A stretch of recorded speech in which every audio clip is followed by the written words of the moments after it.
near Milan in northern Italy. And of course, just like Mother Teresa, people put her down. They said, "Sister, you don't know anything about what you're doing. You're going to try to invite, very troubled young men. They're going to take advantage of you, and you're going to have chaos and confusion." But Sister Elvira proved them all wrong. She's like a Mother Cabrini.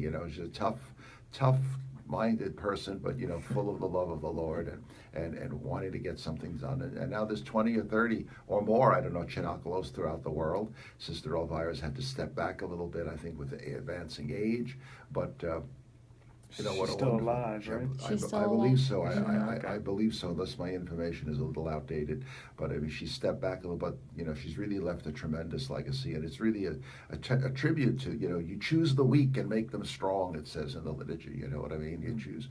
God qualifies the called; He doesn't call the qualified. And Sister Elvira would be the first one. But I mean, what a success! What a success! Internationally, and there's a branch of it in Medjugorje. I like how she, believed in them and knew the goodness of their heart, and she wasn't afraid to reach out to them and bring them, and now they're doing great things. She sets a tough program that she sets up. They're all working. It's a real community. It's in other words, there's a kind of a chain of command, and you come in and as a young person, and they're trying to get your life together, and you've got to accept a fairly strict regimen of prayer and work every day, and it's not a prison. If you walk out, you walk out, but they don't necessarily feel it's right to take you back. If you walk out, then that it happens that way. But many stay, and many are transformed. Sometimes it takes a couple of years, but but Sister Elvira is ready to have a personalized approach with every single person that's there, and she gets to know so many of them, both the men and the women's cenaculos, and so it's but the men's cenaculo is famous because the young men built it themselves with help from people who had the particular skills of especially the electricity and all that, but the masonry work and all that was done by themselves. So it's really a beautiful tribute. And when you go to Medjugorje, you can at certain times you can get testimonies. Though the young men will be giving testimonies, and it's they're awesome, really. They're really awesome. Great, thank you, Father, for telling us about that. Great little testimony there. And we also have Michael here, who went to Medjugorje when he was younger to the youth festival. Right, Mike was a great pilgrim. Wonderful. He threw himself right into it. I don't know about that one. Tell us about it, Mike. Yeah, no, it was great.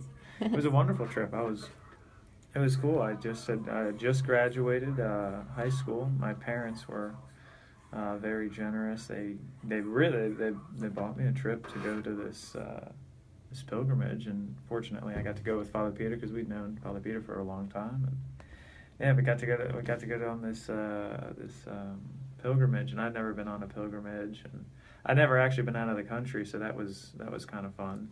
And we got there through a couple plane rides and a bumpy bus ride. It was fun, It was just. If you felt like you were roughing it a little bit, you know what I mean, but you have to climb the two hills too, right? I mean, and that was always a little, well, not for a young person, but you were able to help people a little bit advanced in years, help them up the two hills too. Yeah, it was cool. It was, yeah, sure was. Yeah, you got there, and I don't know what time we got there, but it was travel was cool. It was very nice.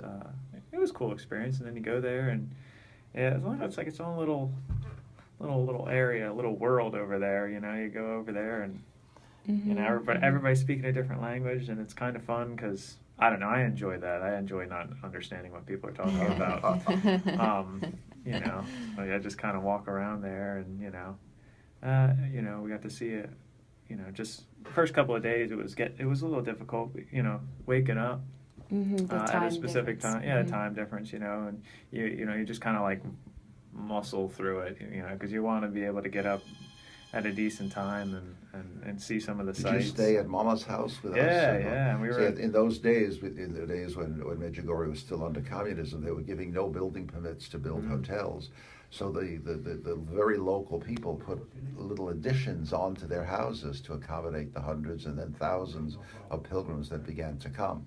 Now that's era kind of is over, and that generation has passed on, and there are many hotels in Medjugorje, but people remember the early days, and Mama's house will always be special to us. Absolutely. And we'll remember her and her family and the early folks that actually experienced the beginning of it and shared with us. And my Mama gave her testimony about when the local soldiers blocked the church, how the women of Medjugorje really confronted the soldiers, and of course Mama was in the lead of it at that time. She she recognized one of the young men who was holding a rifle, and of course the soldiers were menacing the women, would be threatening like to hit them with their guns or push them back, and she said, "You hit me with that rifle and I'll tell your mother."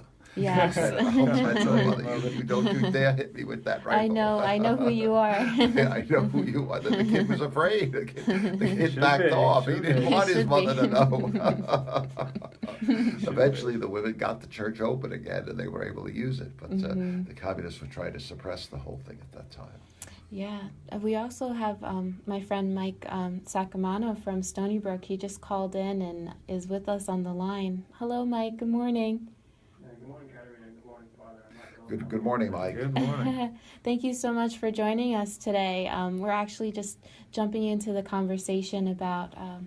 There's also Michael here too, Michael Gary. It's a good name.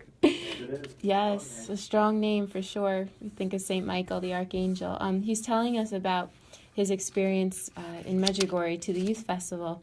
So we're just going to let him keep sharing about that, and then we'll ask you about your retreat experiences and any pilgrimages that have really touched you. Yeah, so yeah, go ahead, Michael. So it was just a new world for you, Yeah, new young world, people. going out there, and got to see a bunch of young people, a decent amount of young people, and like I said, they're all speaking a couple different languages, so there was the language barrier, but I don't know, you just, like I said, I kind of enjoyed it.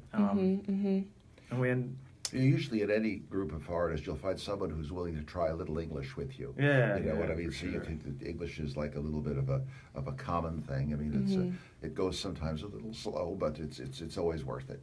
Yeah. Right. Especially for young people, they don't mind sitting in a cafe and and trying to understand each other and that kind of thing, because it is such a beautiful and unifying place. The faith really is Faith what is is alive. bringing all the people together, which is what I really like. It's a Like special they place all for the believe sack. in Jesus, and they're all there in adoration. And What I liked the most, so I would say, is like Yes. I was seeing rosaries left and right. People holding rosaries and Going to praying the confession, rosary, going to confession. confession. Wow. That's inspiring. You see, like, all right, well, everyone else is going. Let me jump in there. You know what I mean? And Yeah. it inspires you, and you start. I don't know. I just like the idea that there was a lot of rosaries flying around, seeing people with rosaries and climbing up and going up the mountain. What was it, Cross Mountain? There's two of them, Apparition Hill and Cross. There are Yeah, two. Apparition Hill There and are Cross two Mountain. mountains. Yes, there are two And that mountains. was great. That's like its own sacrifice in itself, climbing up that mountain. It's a good hike, and it was cool. I mean, I'm seeing there was a couple people my age, and then older, and it's I don't know. I don't remember. It was a 45-minute hike or something like that. You're up you have Apparition Hill, which is maybe a half hour or so, depending on your age and your stamina. And then the mountain is a little bit longer than that. It's and then the rocks are larger. But actually, each has its own challenges. Sure, yeah. Each has its own challenges. Everybody should get up at. That's the site of the original apparitions, is what they call Apparition Hill, and that would be the one you definitely older people might want to pass on Cross Mountain, but. Oh, yes. But anyway, there's the two special places: the church, Apparition Hill, and Cross Mountain, and the little village of Vici, where the young people at that time, most of them lived in that little sub-village, subsection of Medjugorje called Vici. And those are the places you want to visit. Okay. Yeah, the visionaries, right? That's also an important part of Medjugorje. Right. Were you able to meet any of the visionaries? We went to we saw I believe we saw one of them, and she was Were they giving a talk? Maybe we she was Oh. like off in the distance, and we got to see. see her. I don't remember her name or who it was, but but she was there, and that's cool. we did get to see her, and she said something after. I don't remember 100% really what it was all about, but that was really nice. It was it was a good time to pray, and like I said, I don't know, the rosary was a big thing for me. I would say that was I enjoyed praying the rosary, especially like towards the end of it, I wasn't understanding what they were saying, but I was able to repeat the rosary in I English, guess in whatever You found you were understanding Croatian, even if Croatian, you didn't yeah. understand it, even if you didn't I understand didn't really understand it, but I could follow the rosary by then, and that was kind of fun. And the Mass, too, you can follow. And the Mass, too, yeah. And But don't forget, you also have the radios where you get the headset and you can get the translation. Right. If you want, for the youth conference, they have that, and for some of the major masses, they have that. The 10 o'clock English Mass every day was also another aspect of things. So you can get the Mass in English every day. Right. So it's just an awesome thing to see, so much devotion and piety, and certainly. But if the expression, as Jesus said, by the fruit you will know them, certainly it's an authentic place. If you go by that principle, by the beautiful fruit, spiritual fruit that comes from Medjugorje. So maybe you could say part of the rosary for us in Croatian. Some of the Hail Mary. Hold on a second. That was 6 years ago. That was 6 years ago. So. That's pretty fun. Yeah, that's that would awesome. be cool. Yeah, but I do not remember now. Yeah, I'm sure if somebody starts saying it, you'll remember, and it's just wonderful, just the rosary in general, right, Father? Just the repetitiveness. It's really a vehicle. It's an entryway into prayer. It's an entryway into prayer, the rosary, and according to your level of closeness to the Lord will use the rosary in different ways. For a person who's just beginning. There's one on Long Island, out in Mastic. There's the parish of St. Jude, and they were trying to develop, I don't know if it's fully complete, but they have a little shrine out connected to the church in honor of St. Jude. Okay. I didn't even know that, and I live on Long Island. They call him the patron of hopeless cases because the name Jude is similar to Judas. Yep. Well, he's not Judas, and he was faithful to the Lord, but nor was Judas hopeless. But on the other hand, that's the connection. So he does help people who seem to have no other place to turn. Absolutely. Okay, so thank you so much, Michael, for mentioning a little bit about St. Jude and give him some prayers. Some prayers, yeah, exactly. And we look forward to having you again, Father Peter, Michael, Thank you, everybody. Serena. God bless you. Have a great weekend. We'll catch you next week. Yep.